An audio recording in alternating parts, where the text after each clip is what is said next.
জীবনটা যার চারটি বিষয় নিয়ে কাটে, যার জীবন চারটি বিষয়ে কাটছে, শেষ হয়েছে, আল্লাহ তাআলা বলছে, ওয়াদা দিছে, তার ঠিকানা নিশ্চিত জাহান্নাম। তার ঠিকানা, কথা বলে না, কি বলেন? জাহান্নাম, জাহান্নাম। চারটা জিনিস কি কি? ইন্নাল্লাযীনা লা ইয়ারজুনা লিকাআনা।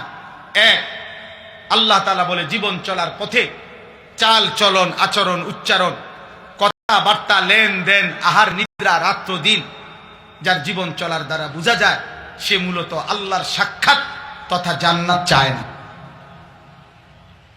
কি চায় না বলেন না? আল্লাহর সাক্ষাৎ চায় না, জান্নাত চায় না। এই এক এক আপনার এমনি যদি আমি জিগাই তো আপনি জান্নাত চান, তো আপনি বলবেন হ চাই। তা আমি যদি আপনার জিগাই তাহলে বিড়ি খান খান, তো এটা মিলল কেমনে? হ্যাঁ, আপনি কথায় কথায় গালি দেন কেন? এটার লোক এটা মিলল কেমনে? আপনার কথার সাথে আচরণে মিল হইল, কথা বলে না কেন? আপনি সুদ নিচ্ছেন কেন? কিস্তি নিলেন কেন? লোন নিলেন কেন?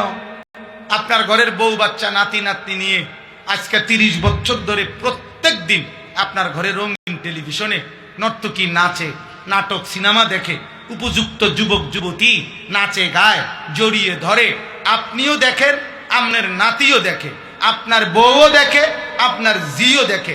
এই পৃথিবীতে গবেষকদের, ইসলামী গবেষকদের কথা হলো, আসমানের নিচে জমিনের উপরে ওই অভিভাবক সবচেয়ে বেশি রুচিহীন, সবচেয়ে বেশি নিকৃষ্ট, যাদের উপস্থিতিতে তাদের অপ্রাপ্ত বয়স্ক বাচ্চা কাচ্চা এই নর্তকীর নাচ গান, নাটক, সিনেমার উদ্দাম নৃত্য দেখে, অথচ অভিভাবক জানে, বোঝে, উপস্থিত থাকে, আসমানের নিচে জমিনের উপরে সবচেয়ে নিচু মানসিকতা, নিম্ন রুচির মানুষ ওই অভিভাবক, ওই পিতামাতা। ও আপনি শিক্ষিত, আচ্ছা থোন, আপনি শিক্ষিত লই আপনি ভাত খান। আপনার অনেক বড় চাকরি, 1 লাখ টাকা বেতন, 3 খান, আরো চেষ্টা করেন বেতন বাড়েনি, যোগাযোগ করেন, ফাইল জমা দেন, টিয়া খাবার, আরো বেতন বাড়ে। উপার্জনকে কি বলে না? ইনসান বলে না, আখলাককে বলে ইনসান। উপার্জনের ভিত্তিতে ভদ্রতা প্রমাণিত হয় না, কথা বলেন না, বুঝেন নাই কথা? উপার্জনের ভিত্তিতে কি প্রমাণিত হয় না? ভদ্রতা প্রমাণিত হয়। আখলাকের ভিত্তিতে, আখলাক, চরিত্রের ভিত্তিতে, নৈতিকতার ভিত্তিতে ভদ্রতা প্রমাণিত হয়। তাইলে 1 নাম্বার হলো আচরণে যার বোঝা যায় সে জান্নাত চায় না। 2, ওয়ারাদু বিল হায়াতিদ দুনিয়া, দুনিয়ার জীবন নিয়েই যে খুশি হয়ে আছে, এ খাইতেছে, ঘুমাইতেছে, পেশাব করতেছে, বাথরুমে যায়, টয়লেটে যায়, নাচে গায়, একবেলা উপার্জন, একবেলা বিনোদন, খাইয়া ফইরা রঙ্গরসে চলতেছে। একবেলা 8 ঘন্টা ডিউটি করে, 10 ঘন্টা পরিশ্রম করে উপার্জনের জন্য, আর এরপরে বাকি টাইম বিনোদন, বিনোদন, হয় টেলিভিশন, নয় মোবাইল, নয় সাজগোজ, নয় বন্ধুদের আড্ডা, নয় লম্বা কোনো ভ্রমণ, নয় কোনো ঢাকার থেকে মোটরসাইকেল সারে কক্সবাজার গিয়া থামে, হ্যাঁ, কোনো না কোনো মেয়ের সাথে গপসপ মারতেছে, এই ও মুরব্বীরা বৈশা বৈশা চা দোকানে বসে বসে আপনার বিড়ি খাইতেছে, বন দিয়া চা দিয়া ভিজাইয়া খাইতেছে, আর গপ মারতেছে, বুদ্ধি দিতে আছে। বাংলাদেশ বুদ্ধি দিয়ে সাইরা আলহামদুলিল্লাহ এখন আমেরিকারে বুদ্ধি দিতেছে। দেখবে জাতিসংঘ তো মূলত চলে আমাদের বাংলাদেশের চা দোকানের বুদ্ধিতে। জাতিসংঘের মেইন যে অফিস, শাখা শাখা অফিসগুলো যেগুলা, এটা সব চা দোকান। জাতির শ্রেষ্ঠ সন্তান যারা, জাতির সবচেয়ে বুদ্ধিমানরা বসবাস করে চা দোকানে। এরা হলো পৃথিবীর শ্রেষ্ঠ সন্তান, এরা মাটির শ্রেষ্ঠ সন্তান। এগো বুদ্ধি শুনলে, এগো বুদ্ধি শুনলে 2 থেকে 2.5 মাসের ভিতরে বাংলাদেশ বঙ্গোপসাগরে ডুববা সমান হয়েছে। আপনি কুল কিনারা পাইতেন। বেহুদা কথা, কি কথা? বেহুদা কথা। জীবন নিয়ে খুশি, জীবন নিয়ে খুশি, একবেলা উপার্জন, একবেলা বিনোদন। অধিকাংশ মানুষের জীবন এটা। দেখেন আপনি, একবেলা কোনো না কোনো ভাবে উপভোগ করছে, একবেলা পরিশ্রম করছে দুনিয়া। 3 নাম্বার, ওয়াতমাআন্নু বিহা, যেটুকু দুনিয়া উপার্জন করেছে অর্জন করেছে, এটুকুর উপরে নিশ্চিন্ত হয়েছে। নিশ্চিন্ত, এটা একটু বয়স্ক লোক যারা তাদের বিষয়। অর্থাৎ এই পর্যন্ত যে দুনিয়া হয়েছে উনার, উনি আলহামদুলিল্লাহ খুশি, নিশ্চিন্ত। আমি নিজে প্রায় বলি, প্রতিদিন এটা আমি বলি যে আমি নিজে জিজ্ঞাসা করছি চাচা, ৬০-৬৫ বছরের বয়স্ক চাচাকে, চাচা কেমন আছে? চাচা বলতেছে আলহামদুলিল্লাহ ভালো আছে, আল্লাহ ভালো রাখছে, হুজুর ভালো রাখছে। কথাটা যদি একটু বুঝায় কইতেন। চাচার বক্তব্য হইল আল্লাহর রহমতে তারা ৩ জন বিদেশ, ১ ২ ৪টা মেয়ে বিয়া দিছি, ৩ একখান বিল্ডিং করছি, ৪টা রুম, ভিতরে 2টা বাথরুম। আল্লাহর রহমতে হুজুর বাথরুম গুলোও টাইলস। আল্লাহু আকবার। আল্লাহ পাক ওনাকে এত বড় নিয়ামত দিছে যে অন্যান্য রুমে তো টাইলস লাগাইছে, আল্লাহর দয়ায় বাথরুমেও টাইলস লাগাইছে। কত বড় নিয়ামত। ওনার বাপ দাদা পূর্বপুরুষ মাটিতে পেশাব করতো, আল্লাহর রহমতে এখন উনি ওনার জিফুত নাতি নাতনি নিয়ে টাইলসে পেশাব করে। নিয়ামত, আল্লাহর নিয়ামত, অনেক বড় কিছু, এটা অনেক বিরাট কিছু। আল্লাহর রহমতে হুজুর রাস্তার লগে কদ্দুর জায়গা লইছি, দোয়া করবেন খাস করে, মানে রাস্তাটাও যাতে লই যারে, খাস তো করে আমারে তো দায়িত্ব দিছে খাস করে দোয়া করতে, তো রাস্তার সাথে তো লইছেই, তো আর বেশি দোয়া করলে তো রাস্তা শুদ্ধ কিনে। এই হলো ব্যাংকে কিছু টাকা জমছে, আল্লাহর রহমতে আপনাকে দোয়ায়, 10 জনের দোয়ায় আল্লাহ ভালো রাখছে। আল্লাহর কাছে যা চাইছি আল্লাহ সব দিছে। এই যে নিশ্চিন্ত, কি নিয়ে নিশ্চিন্ত হইল? দুনিয়া। কি মিলাইয়া নিশ্চিন্ত হইল? আল্লাহ বলেন এই দুনিয়া নিয়ে যে নিশ্চিন্ত হয়েছে। 2 নম্বরে কি বলছে? দুনিয়া নিয়েই যে খুশি হয়ে আছে। 1 নম্বরে কি বলছে? চলাফেরা, আচরণে, উচ্চারণে জান্নাত চায়, এটা বোঝা যাচ্ছে না। 4 ওয়াল্লাযীনা হুম আন আয়াতিনা গাফিলুন। 4 নাম্বার হলো আমি আল্লাহর আয়াত, আমার বিধান, আমার হুকুম, হালাল হারাম, আমার আদেশ নিষেধের ব্যাপারে পূর্ণ গাফিল হয়ে আছে। আলহামদুলিল্লাহ, উনি অনেক কিছু জানেন। উনি বিএস, সিএস, আরএস, খতিয়ান সব বোঝে। উনি রড মিস্ত্রি, সিমেন্ট মিস্ত্রি, রাজমিস্ত্রি, কাঠ মিস্ত্রি, স্যানিটারি মিস্ত্রি সব চিনে।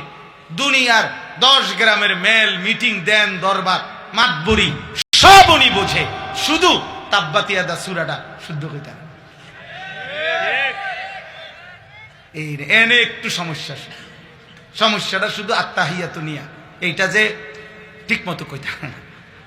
দোয়ায় কুনুত জিজ্ঞাসা করবেন না, হুজুর আমরা তো সাধারণ মানুষ তো, অথবা আমরা তো জেনারেল শিক্ষিত মানুষ তো, এই জন্যই তো দেখতেছেন আমরা ইংরেজি উচ্চারণ করি শুদ্ধ, আমরা বাংলা উচ্চারণ করি শুদ্ধ, কিন্তু আমরা কোরআন উচ্চারণ করি অশুদ্ধ।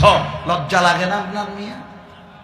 ওই ভদ্রলোক সবচেয়ে বেশি অবুঝ, যে এই ভদ্রলোক জীবন চলার জন্য বাংলা কথা বলে শুদ্ধ ভাষায়, ইংরেজি কথা বলে শুদ্ধ ভাষায়। এই মুসলমান, আল্লাহকে সিজদা করার জন্য, নামাজ পড়ার জন্য তুমি আল্লাহ কোরআন পড়তে পারবা না কেন শুদ্ধ ভাষায়? এতটুকু বিবেক আপনার আকলে যদি না থাকে, আপনি কিসের শিক্ষিত হইলেন? আপনি উপার্জন বুঝলেন? ইউরোপ আমাদেরকে এটা বুঝাইছে, ম্যান ইজ ইকোনমিক্যাল অ্যানিম্যাল। আধুনিক বস্তুবাদের স্লোগান এটা, ক্যাপিটালিজমের স্লোগান এটা, ইউরোপের স্লোগান এটা, যে মানুষ একটি অর্থনৈতিক প্রাণী, জীবনের অর্থই হলো উপার্জন। পুঁজিবাদের কথাই এটা। এজন্য আজকের পৃথিবীর সব আয়োজন, পৃথিবীর আয়োজন আরো গতি, আরো সুন্দর, আরো আরাম, আরো মজা, আরো আপনার 30 মিনিটে পৌঁছবেন, আপনার জন্য নতুন প্রযুক্তি আসতেছে 20 মিনিটে পৌঁছবেন, নতুন প্রযুক্তি আসতেছে 15 মিনিটে পৌঁছবেন। আপনার এটা 3G, এই দ্রুত 4G আসতেছে, 4G দ্রুত 5G আইতেছে, 5G দ্রুত 6 আইতেছে। মানে গতি, দ্রুততা, আরো গতি, আরো মজা, আরো আরাম, আরো আনন্দ। যান্ত্রিক পৃথিবীর উৎকর্ষ, প্রযুক্তিগত পৃথিবীর উৎকর্ষ, এই হলো জীবনের আয়োজন, দুনিয়ার আয়োজন। আল্লাহর কসম, আল্লাহর কোরআন, রাসূলুল্লাহ সাল্লাল্লাহু আলাইহি সাল্লামের 23 বছরের জিন্দেগি আখিরাতের আয়োজন। এখানে জীবন সাজায়, এখানে আখিরাত সাজায়। বাংলা বই জীবন সাজায়, কোরআন আখিরাত সাজায়। পদার্থ বিজ্ঞান জীবন সাজায়, জীববিজ্ঞান জীবন সাজায়, আল্লাহ রসুলের জিন্দিগি আখেরাত সাজায়, আখেরাত সাজায়, জাহান্নাম থেকে বাঁচায়, জান্নাতের পথ দেখায়। অতএব কোনোদিনও জেনারেল শিক্ষা এবং কোরআন সুন্নাহর মাদ্রাসা শিক্ষা এক হবে না, কোনোদিনও এক হবে না। ঢাকা সিটাঙের যাত্রী এক বাসে যাইতে পারত না। ঢাকা সিটাং দুই জায়গার যাত্রী একই বাসে গন্তব্যে পৌঁছতে পারবেন। আমি যাবো ঢাকা এদিকে, আপনি যাবেন সিটাং এদিকে, বাস ভিন্ন, বাস অবশ্যই কি ভিন্ন বাসে উঠতে হবে, এক বাসে পৌঁছাতে হবে। এই জন্য জেনারেল শিক্ষা হারাম না, খোদার কসম হারাম না। বাংলা, অঙ্ক, ইংরেজি, পদার্থ, জীববিজ্ঞান হারাম না, হারাম না, নিষিদ্ধ না। আমি কুমিল্লা ভিক্টোরিয়া কলেজ থেকে মাস্টার্স পাস করছি, জেনারেল পড়ালেখা আমরা পড়ছি, সায়েন্স বিজ্ঞান বিভাগ থেকে দাখিল এসএসসি পাস করছি। অতএব আমি নিষেধ বলছি না, হারাম বলতেছি না, কিন্তু আল্লাহ বললেন কেন, আখিরাত বললেন কেন? 16 বছরে এই মুসলমানের সন্তান, 16 বছরে তুমি কতগুলো বই পড়লা? মালিকের একটা কিতাব আল্লাহর কোরআন, এটা পড়লা না কেন? কয়টা ভাত খাওয়ানোর জন্য, দুনিয়া চলবার জন্য এত কিছু শিখলা আব্বা, তো আসমানে রবের কাছে ফিরার জন্য, জাহান্নাম থেকে বাঁচার জন্য, জান্নাতি হওয়ার জন্য আল্লাহর কালাম পড়লেন না কেন? এটা হুজুরদের কিতাব, মাদ্রাসার কিতাব, এটা তো পৃথিবীর কিতাব, এটা তো জাতির জন্য, এটা মানবতার জন্য, এটা কুল কায়নাতের জন্য। আল্লাহ আমাদেরকে বুঝ দান করে। অতএব কোনোভাবে কোন যুক্তিতেই কোরআন না পড়ে, সেজদা না শিখে, আল্লাহ রসুলের সুন্নাত না জেনে মুসলিম পরিচয়ধারী কোন ব্যক্তি নিজেকে বুদ্ধিমান ভাববেন না, দৈন্তান্নয়কান না। কোরআন বিহীন, সেজদা বিহীন, নামাজ বিহীন, তিলাওয়াত বিহীন, হালাল হারাম বিহীন মুসলিম পরিচয়ধারী কোন ব্যক্তি বুদ্ধিমান হইতে পারে না। সে জাহেল। সে কি জাহেল। সব ডিগ্রি লইয়াই জাহেল। এই আপনার জিডি সার্টিফিকেট এটি লইয়াই যায়। আমি বললাম, আপনি বলে দিয়ে না হইলে আপনার বুঝাইবার জন্য আরেকদিন ডেট করেন, আসুন, কোন দিন আইতে হবে আপনি কই, ইনশাআল্লাহ। অতএব আপনি আল্লাহকে চিনবেন। আল্লাহ বলছেন এই চারটা, তাহলে শেষ। আবার বলেন, 1 নাম্বার, জীবন চলার পথে যার আচরণ দ্বারা বোঝা যায় যে জান্নাত পেতে চায় না। 2, যে দুনিয়ার জীবন নিয়ে খুশি হয়ে আছে। 3, যেটুকু দুনিয়া অর্জন করেছে এই দুনিয়া পেয়ে নিশ্চিন্ত হয়েছে।